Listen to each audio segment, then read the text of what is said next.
بسم اللہ الرحمن الرحیم۔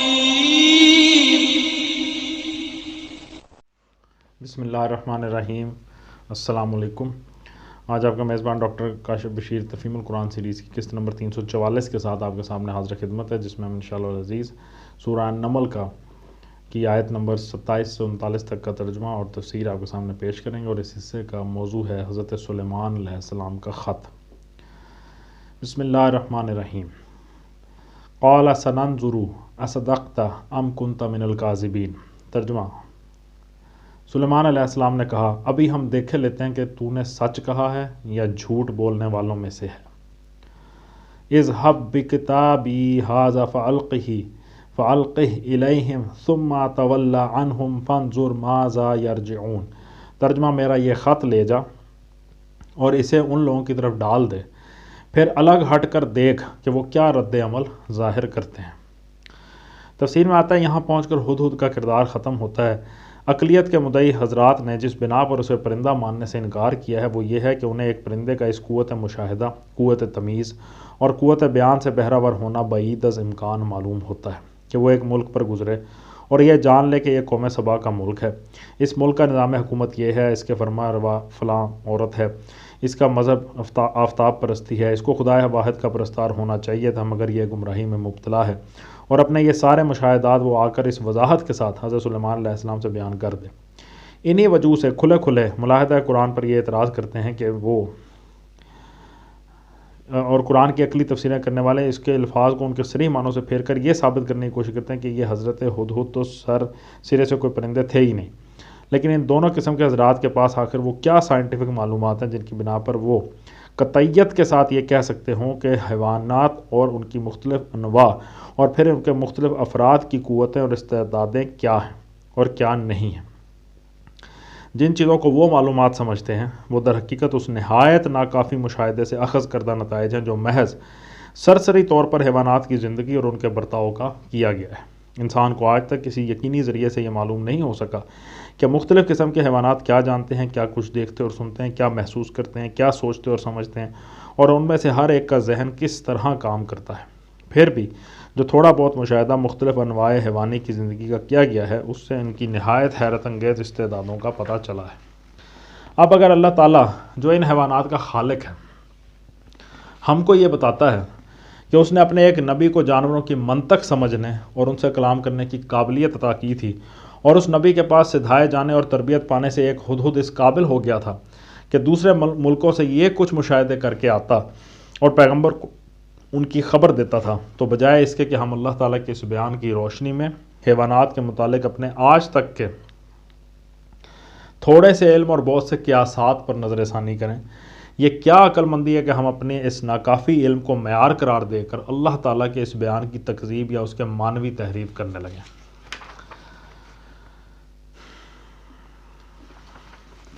قالت یا ایھا الملأ انی القی الی کتاب کریم۔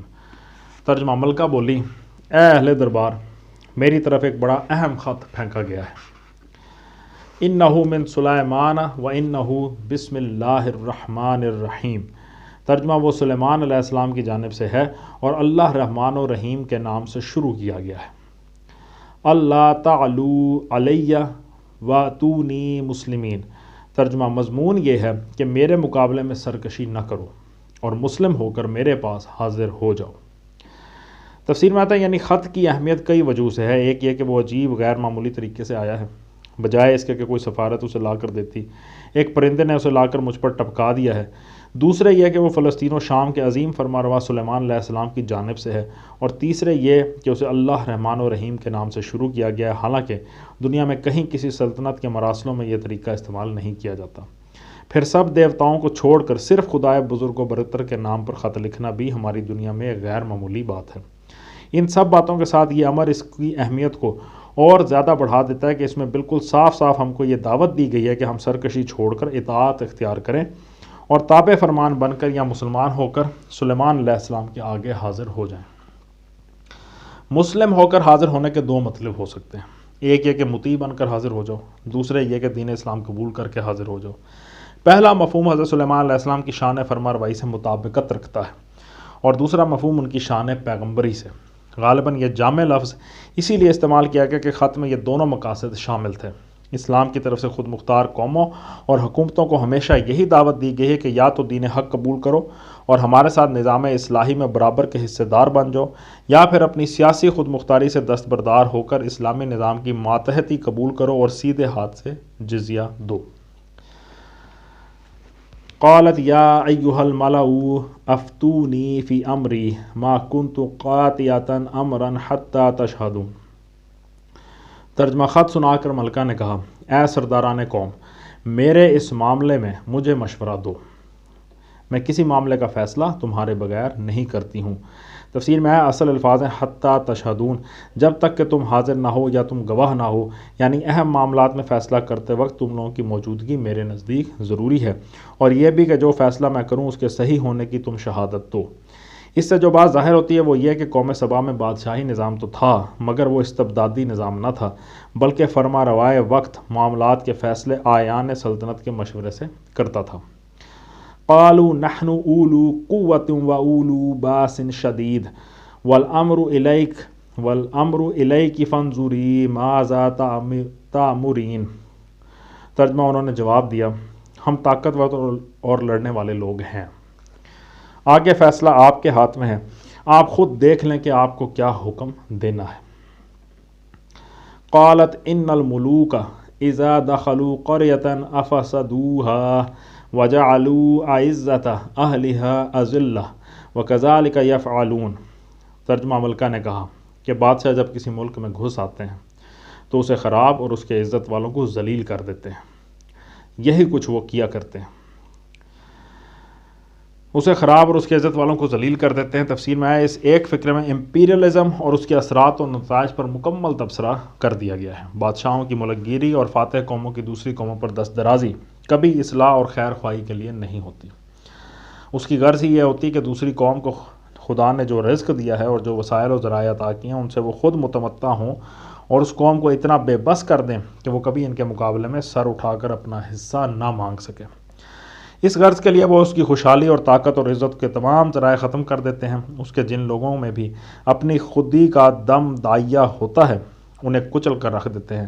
اس کے افراد میں غلامی، خوشامد، ایک دوسرے کی کاٹ، ایک دوسرے کی جاسوسی، فاتح کی نکالی، اپنی تہذیب کی تحقیر، فاتح تہذیب کی تعظیم اور ایسے ہی دوسرے کمینہ اوصاف پیدا کر دیتے ہیں، اور انہیں بتدریج اس بات کا خوگر بنا دیتے ہیں کہ وہ اپنی کسی مقدس سے مقدس چیز کو بھی بیچ دینے میں تامل نہ کریں اور اجرت پر ہر ذلیل سے ذلیل خدمت انجام دینے کے لیے تیار ہو جائیں۔ آیت کے آخر میں ہے کہ یہی کچھ وہ کیا کرتے ہیں۔ تفسیر میں آتا ہے اس فکرے میں دو برابر کے احتمال ہیں، ایک یہ کہ یہ ملکہ سبا ہی کا قول ہو اور اس نے اپنے پچھلے قول پر بطور تاکید اس کا اضافہ کیا ہو، دوسرے یہ کہ اللہ تعالیٰ کا قول ہو جو ملکہ کے قول کی تائید کے لیے جملہ معترضہ کے طور پر ارشاد فرمایا گیا ہو۔ وَإِنِّي مُرْسِلَةٌ إِلَيْهِمْ بِهَدِيَّةٍ فَنَاظِرَةٌ بِمَا يَرْجِعُ الْمُرْسَلُونَ۔ ترجمہ میں ان لوگوں کی طرف ایک ہدیہ بھیجتی ہوں، پھر دیکھتی ہوں کہ میرے ایلچی کیا جواب لے کر پلٹتے ہیں۔ فَلَمَّا جَاءَ سُلَيْمَانَ قَالَ أَتُمِدُّونَنِي بِمَالٍ فَمَا آتَانِيَ اللَّهُ خَيْرٌ مِّمَّا آتَاكُمْ بَلْ أَنْتُمْ بِهَدِيَّتِكُمْ تَفْرَحُونَ۔ ترجمہ جب وہ ملکہ کا سفیر سلیمان علیہ السلام کے ہاں پہنچا تو اس نے کہا کیا تم لوگ مال سے میری مدد کرنا چاہتے ہو؟ جو کچھ خدا نے مجھے دے رکھا ہے وہ اس سے بہت زیادہ ہے جو تمہیں دیا ہے، تمہارا ہدیہ تم ہی کو مبارک رہے۔ تفسیر میں آتا ہے اس جملے سے مقصود اظہار فخر و تکبر نہیں ہے، اصل مدعا یہ ہے کہ مجھے تمہارا مال مطلوب نہیں ہے بلکہ تمہارا ایمان مطلوب ہے، یا پھر کم سے کم جو چیز میں چاہتا ہوں وہ یہ ہے کہ تم ایک صالح نظام کے تابع ہو جاؤ۔ اگر تم ان دونوں باتوں میں سے کسی کے لیے راضی نہیں ہو تو میرے لیے یہ ممکن نہیں ہے کہ مال و دولت کی رشوت لے کر تمہیں اس شرک اور اس فاسد نظام زندگی کے معاملے میں آزاد چھوڑ دوں۔ مجھے میرے رب نے جو کچھ دے رکھا ہے وہ اس سے بہت زیادہ ہے کہ میں تمہارے مال کا لالچ کروں۔ ارجع الیہم فلناتینہم بجنود لا قبل لهم بها ولنخرجنہم منها اذلۃ وہم صاغرون۔ ترجمہ اے سفیر واپس جا اپنے بھیجنے والوں کی طرف، ہم ان پر ایسے لشکر لے کر آئیں گے جن کا مقابلہ وہ نہ کر سکیں گے، اور ہم انہیں ایسی ذلت کے ساتھ وہاں سے نکالیں گے کہ وہ خوار ہو کر رہ جائیں گے۔ تفسیر میں آتا ہے پہلے فقرے اور اس فقرے کے درمیان ایک لطیف خلا ہے جو کلام پر غور کرنے سے خود بخود سمجھ میں آ جاتا ہے۔ یعنی پوری بات یوں ہے کہ اے سفیر یہ ہدیہ واپس لے جا اپنے بھیجنے والوں کی طرف، انہیں یا تو ہماری پہلی بات ماننی پڑے گی کہ مسلم ہو کر ہمارے پاس حاضر ہو جائے، ورنہ ہم ان پر لشکر لے کر آئیں گے۔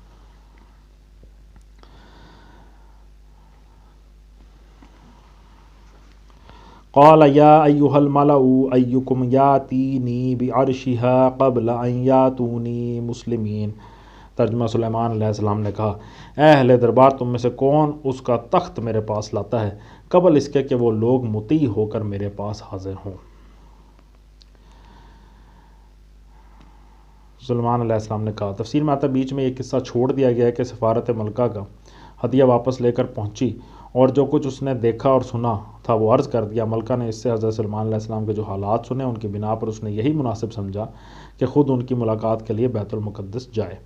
چنانچہ وہ خدم و حشم اور شاہی ساز و سامان کے ساتھ صبا سے فلسطین کی طرف روانہ ہوئی، اور اس نے دربار سلیمانی میں اطلاع بھیج دی کہ میں آپ کی دعوت خود آپ کی زبان سے سننے اور بالمشافہ گفتگو کرنے کے لیے حاضر ہو رہی ہوں۔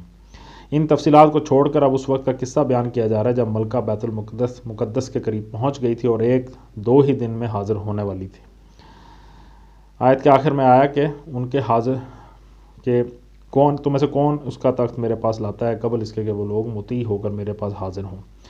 تفسیر میں آتا ہے یعنی وہ تخت جس کے متعلق حدود نے بتایا تھا کہ اس کا تخت بڑا عظیم الشان ہے۔ بعض مفسرین نے غضب کیا ہے کہ ملکہ کے آنے سے پہلے اس کا تخت منگوانے کی وجہ یہ قرار دی کہ حضرت سلیمان علیہ السلام اس پر قبضہ کرنا چاہتے تھے۔ انہیں اندیشہ ہوا کہ اگر ملکہ مسلمان ہو گئی تو پھر اس کے مال پر اس کی مرضی کے بغیر قبضہ کر لینا حرام ہو جائے گا، اس لیے انہوں نے اس کے آنے سے پہلے تخت منگا لینے کی جلدی کی، کیونکہ اس وقت ملکہ کا مال مباح تھا۔ استغفر اللہ، ایک نبی کی نیت کے متعلق یہ تصور بڑا ہی عجیب ہے۔ آخر یہ کیوں نہ سمجھا جائے کہ حضرت سلیمان علیہ السلام تبلیغ کے ساتھ ساتھ ملکہ اور اس کے درباریوں کو ایک معجزہ بھی دکھانا چاہتے تھے تاکہ اسے معلوم ہو کہ اللہ رب العالمین اپنے انبیاء کو کیسی غیر معمولی قدرتیں عطا فرماتا ہے، اور اسے یقین آ جائے کہ حضرت سلیمان علیہ السلام واقعی اللہ کے نبی ہیں۔ اس سے بھی کچھ زیادہ غضب بعض جدید مفسرین نے کیا ہے۔ وہ آیت کا ترجمہ یہ کرتے ہیں کہ تم میں سے کون ہے جو ملکہ کے لیے ایک تخت مجھے لا دے، حالانکہ قرآن صاف طور پہ کہہ رہا ہے کہ اس کا تخت اس کا تخت ہی، نہ کہ اس کے لیے ایک تخت۔ یہ بات صرف اس لیے بنائی گئی کہ قرآن کے اس بیان سے کسی طرح پیچھا چھڑایا جائے کہ حضرت سلیمان علیہ السلام اس ملکہ ہی کا تخت یمن سے بیت المقدس اٹھوا کے منگوانا چاہتے تھے، اور وہ بھی اسی طرح کہ ملکہ کے پہنچنے سے پہلے پہلے وہ آ جائے۔ قال عفریت من الجن انا آتیک بہ قبل ان تقوم من مقامک وانی علیہ لقوی امین۔ ترجمہ، جنوں میں سے ایک قوی ہیکل نے عرض کیا، میں اسے حاضر کر دوں گا قبل اس کے کہ آپ اپنی جگہ سے اٹھیں، میں اس کی طاقت رکھتا ہوں اور امانت دار ہوں۔ تفسیر میں آتا ہے اس سے معلوم ہو جاتا ہے کہ حضرت سلیمان علیہ السلام کے پاس جو جن تھے وہ آیا موجودہ زمانے کے بعض عقل پرست مفسرین کی تعویلوں کے مطابق بنی نوع انسانوں میں سے تھے، یا عرف عام کے مطابق اسی پوشیدہ مخلوق میں سے جو جن کے نام سے معروف ہے۔ ظاہر ہے کہ حضرت سلیمان علیہ السلام کے دربار کی نشست زیادہ سے زیادہ 3-4 گھنٹے کی ہوگی، اور بیت المقدس سے صبا کے پایا تخت مارب کا فاصلہ پرندے کی اڑان کے لحاظ سے بھی کم از کم 1500 میل کا تھا۔ اتنے فاصلے سے ایک ملکہ کا عظیم الشان تخت اتنی کم مدت میں اٹھا لانا کسی انسان کا کام نہیں ہو سکتا، خواہ وہ عمالقہ میں سے کتنا ہی موٹا تازہ آدمی کیوں نہ ہو۔ یہ کام تو آج کل کا جٹ طیارہ بھی انجام دینے پر قادر نہیں ہے۔ مسئلہ اتنا ہی نہیں ہے کہ تخت کہیں جنگل میں رکھا ہو اور اسے اٹھا لایا جائے، مسئلہ یہ کہ تخت ایک ملکہ کے محل میں تھا جس پر یقیناً پہرہ دار متعین ہوں گے، اور وہ ملکہ کی غیر موجودگی میں ضرور محفوظ جگہ رکھا گیا ہوگا۔ انسان جا کر اٹھا لانا چاہتا تو اس کے ساتھ ایک چھاپا مار دستہ ہونا چاہیے تھا کہ لڑ بھیڑ کر اسے پہرے داروں سے چھین کے لائے۔ یہ سب کچھ آخر دربار برخاست ہونے سے پہلے کیسے ہو سکتا تھا؟ تو اس چیز کا تصور اگر کیا جا سکتا ہے تو ایک حقیقی جن ہی کے بارے میں کیا جا سکتا ہے۔ صدق اللہ العلی العظیم۔ الحمدللہ، آج ہم نے سورہ نمل کی آیت نمبر 39 تک کا ترجمہ اور تفسیر آپ کے سامنے پیش کیا، اور اللہ تعالیٰ کا شکر ہے کہ یہ سلسلہ جاری و ساری ہے۔ اللہ تعالیٰ ہمارے پڑھنے کو اور آپ کے سننے کو قبول فرمائے، اور اس کی برکت سے ہماری زندگیوں میں مثبت تبدیلیاں رونما ہوں۔ اسی دعا کے ساتھ آپ سے اجازت چاہیں گے. اپنا بہت خیال رکھیں. آپ لوگوں کا بہت بہت شکریہ. اللہ حافظ.